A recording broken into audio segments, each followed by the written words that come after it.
Nah, terkait JR, judicial review, kalau kita perhatikan yang mengusulkan, menyuruh kita ke Mahkamah Konstitusi kan Puan Maharani, Mahfud, dan Jokowi. Artinya itu semua adalah orang yang mengusung undang-undang Omnibus Law. Masa kita mau mendengarkan mereka padahal yang sedang kita lawan adalah Omnibus Law-nya, gitu kan sangat konyol. Tapi di luar itu sebetulnya kami di FRI sedang menyiapkan 8 alasan mengapa kita tidak perlu melakukan ke judicial review. Hari ini harusnya sudah bisa disebarkan, saya bacakan sedikit.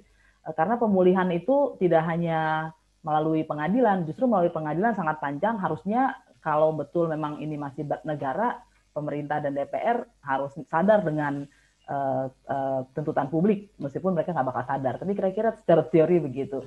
Yang kedua, demonstrasi itu adalah langkah konstitusional. Jadi membenturkan bahwa kita harus ke judicial review sebetulnya adalah bahasa untuk mengatakan demonstrasi tidak sah, demokrasi inkonstitusional, karena itu harus kita lawan. Dalam sejarah yang ketiga, ada Undang-Undang 25/1997 tentang ketenagakerjaan yang sudah disahkan persis seperti ini, tapi tidak pernah diberlakukan karena aksi massa, pada akhirnya dinyatakan ditunda, dan pada akhirnya dicabut oleh pemerintah dan DPR. Dan menurut saya yang keempat, mereka-mereka yang menyarankan kita ke JR dengan bilang itu konstitusional, mereka membuat Omnibus Law tidak secara konstitusional, jadi mereka tidak punya hak untuk mengatakan, tidak punya dasar etis untuk mengatakan kita harus mengikuti jalan yang konstitusional. Lebih dari itu, demonstrasi adalah hal yang paling konstitusional. Dan mereka sudah lupa kayaknya bahwa ada revisi undang-undang. Mereka mengira kita sudah lupa dan mau menipu kita bahwa ada revisi undang-undang MK baru-baru ini, syarat kepentingan dikotok sebulan sebelum pengesahan undang-undang Cipta Kerja dan memberikan masa yang membuat banyak hakim MK kembali duduk di situ dan maksimal bisa 15 tahun. Dan mereka juga mengira kita sudah lupa bahwa pada tanggal 28 Januari 2020 dalam acara penyampaian laporan tahunan MK, Presiden Jokowi datang langsung ke MK, jarang-jarang kan dia mau ikut kayak begini dan meminta dukungan MK untuk Omnibus Law, dan permintaan dukungan itu secara jelas sekali tidak di cover apapun.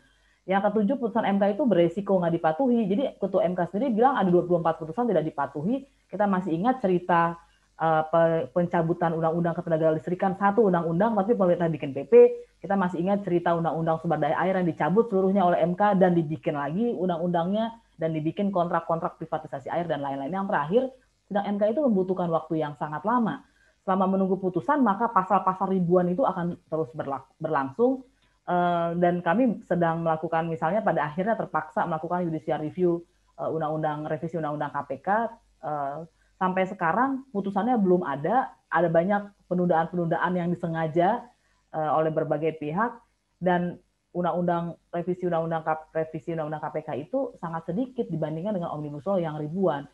Jadi kita bisa bayangkan putusannya berapa lama dan berapa lama itu harus diberlakukan. Sama saja sambil menunggu sidang putusan judicial review Mahkamah Konstitusi itu, Omnibus Law sudah berlaku, dan sebetulnya upaya menyuruh kita ke MK adalah upaya untuk terus memberlakukan Omnibus Law.